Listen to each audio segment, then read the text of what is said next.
Muy buenas televidentes, radioescuchas e internautas de la aldea global Ecomundo, ojalá 4RD. El lunes negro de 1987, en el cual el parqué de Wall Street hizo crash. Llegará el día de rendir cuentas cuando el mercado descienda como si nunca fuera a detenerse.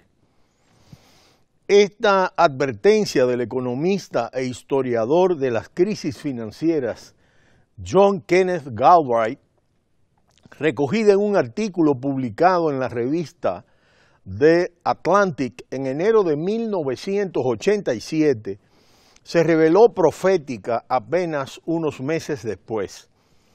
En efecto, el suelo de Wall Street se resquebrajó el 19 de octubre, un día como hoy, de 1987.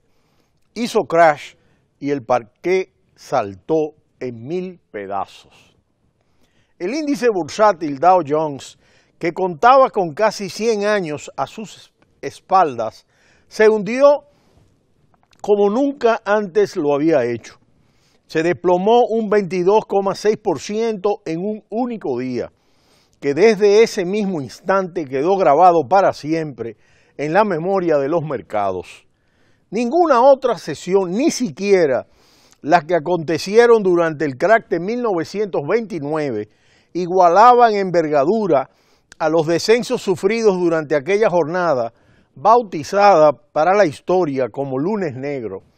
De hecho, ningún otro día le ha arrebatado luego tanto dudoso honor.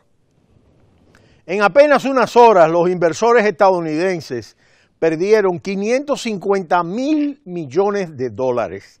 Tal era la magnitud de una caída que resultó tan brutal y extensa que no discriminó entre profesionales y particulares. Así, y según recoge Justin Martin en su obra Greenspan, el hombre detrás del dinero, Warren Buffett perdió 347 millones de dólares, Bill Gates 255 millones de dólares y la familia de Sam Walton, fundador de los almacenes Walmart, vio cómo su riqueza menguaba en 1.750 millones de dólares. Fuera de Estados Unidos, el impacto, si bien no resultó tan acusado como en el caso de la gran recesión 2008-2009, también fue calamitoso. Entre los descensos más importantes destacaron los del índice japonés Nikkei 225, que bajó un 14,9%, y los del británico FTSE 100, que cedió un 12,2%. Aunque los hechos ocurrieron el lunes 19 de octubre, el caldo de cultivo de la crisis ya se había fraguado en las sesiones previas. El lunes negro siguió a un fin de semana que todos los analistas comentan fue de un tiempo terrible en el Reino Unido. Más que una metáfora, ese temporal también se dejó notar en los parqués que antes del 19 de octubre ya cayeron con fuerza. Entre el 14 y el 16 de octubre, el Dow Jones se había dejado un 10,5%, descenso que provocó que la revista Time llevara en su portada de aquella semana el titular Masacre de octubre en Wall Street. Como había pasado en 1929, el 10º mes del año se cruzaba otra vez en el camino de los inversores. Esas caídas encendieron las alarmas. ¿Qué había ocurrido para que el Dow Jones, que en agosto había marcado su récord por encima de los 2.700 puntos, empezara a descender con tal fuerza? Desde el primer momento las miradas se dirigieron a la Reserva Federal, pero no solo porque es el Banco Central de Estados Unidos, sino porque acababa de estrenar jefe. El 11 de agosto, Alan Greenspan había tomado posesión como presidente de la Reserva Federal en sustitución de Paul Volcker. Nada más acceder al cargo, Alan Greenspan sabía que se avecinaban tiempos difíciles. En el último año la tasa de inflación había pasado del 1,9 al 3,6%. Y como reconoce Alan Greenspan en su libro La era de las turbulencias, Wall Street atravesaba un episodio especulativo. En ese entorno, la Reserva Federal lo tenía claro. Era preciso subir los tipos de interés y así lo hizo a comienzos de septiembre. Entonces la atención se centraba en los tipos de descuento, que son los que el Banco Central cobra a las entidades por el dinero que les presta, y la institución norteamericana los elevó del 5,5 al 6%. Los tipos oficiales subieron en la misma medida y pasaron del 6,75 al 7,25%. Pese a que Alan Greenspan había temido el impacto de ese aumento, Wall Street apenas sufrió unos recortes del 2% en los días siguientes y después retornaron las compras sin más miramientos.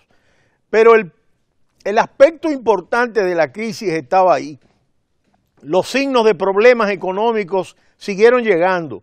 A principios de octubre el miedo se tornó en algo próximo al pánico, afirma Alan Greenspan. Y llegó el fatídico 19 de octubre y con él los nervios. Al otro lado del Atlántico, en España, Mario Rabadán, presidente de la Asociación de Fondos Inverco, recuerda que se sufrió al desplome el día siguiente porque en Madrid ya había cerrado cuando Wall Street se hundió.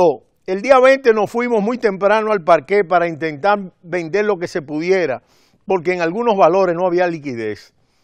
Recuerda que la Bolsa de Madrid estaba llena de gente con los intermediarios operando a viva voz, porque por entonces todavía no había ni pantallas ni cotizaciones. En ese instante no sabíamos, dice, los efectos que podría tener en la economía, y los expertos aparecieron en la televisión para hablar de las similitudes y diferencias con la crisis de 1930. Al igual que los inversores, la Reserva Federal entendió que no había tiempo que perder. Alan Greenspan suspendió una conferencia en Dallas e insistió en la necesidad de difundir un comunicado oficial, breve pero directo, al gusto de Alan Greenspan. La Reserva Federal, de acuerdo con sus responsabilidades, dice el texto, como Banco Central de la Nación, ha afirmado hoy su disponibilidad para servir como fuente de liquidez con el fin de apoyar el sistema económico y financiero. Eso fue todo. Y la verdad es que este lacónico mensaje calmó los ánimos. A diferencia de 1929, cuando la dura actuación de la Reserva Federal agarró la crisis, la institución dijo que estaba preparada para actuar como prestamista de último recurso. Otros esfuerzos de la Reserva Federal, como sus negociaciones para evitar que Wall Street cerrara sus puertas y los 3 descensos de los tipos que emprendió entre noviembre y febrero, pasaron del 7,25 al 6,25%, los cuales resultaron claves para atajar el problema. El temor a que el lunes negro degenerara en otra gran depresión se desvaneció en meses. Contrariamente a los miedos iniciales, la economía se mantuvo firme, con un crecimiento del 2% en el primer trimestre de 1988 y un acelerado 5% en el segundo. A comienzos del 1988, el Dow Jones se estabilizó en torno a los 2.000 puntos, de vuelta a los niveles de los que había empezado 1987, y las acciones reemprendieron un modesto pero sostenido paso alcista, de acuerdo a Greenspan. Pero ¿por qué fue realmente lo que pasó? ¿Qué factor provocó un desplome de tales dimensiones? Las interpretaciones, como suele ocurrir en estos casos, por supuesto, son diversas. Los estudios posteriores, algunos de ellos patrocinados por las principales instituciones económicas norteamericanas, culparon al abultado déficit público que acumulaba entonces Estados Unidos, que había desvirtuado las expectativas de los mercados. Por supuesto, esto no es más que un efecto.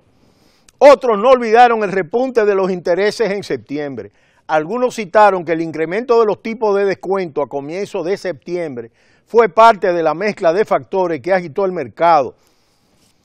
También influyó lo suyo, sobre todo en la velocidad de las caídas, la nueva tecnología que acababa de implantarse. Se acababan de conectar al mercado de contado de Wall Street y el de derivados de Chicago, y cuando empezaron los descensos, los sistemas de ventas saltaron y produjeron una situación de pánico. Y por supuesto no faltó a su cita con la historia de la crisis, la euforia previa. En otoño de 1986, mi atención se fijó en la operación especulativa que por entonces tenía lugar en la bolsa, las manifestaciones tipo casino y en los entusiasmos vinculados a esta situación emanados de la búsqueda y captura de empresas, de compras de participaciones apalancadas y de la manía de fusiones y adquisiciones. Nadie negará en serio que los meses y años anteriores al hundimiento bursátil de 1987 estuvieron caracterizados por una intensa especulación, asegura categóricamente John Kenneth Galbraith, ese célebre economista que publicó un libro sobre las crisis financieras. Pero será hasta mañana cuando volveremos en Ecomundo, ojalá 4RD. No le cambie, Cita Cultural.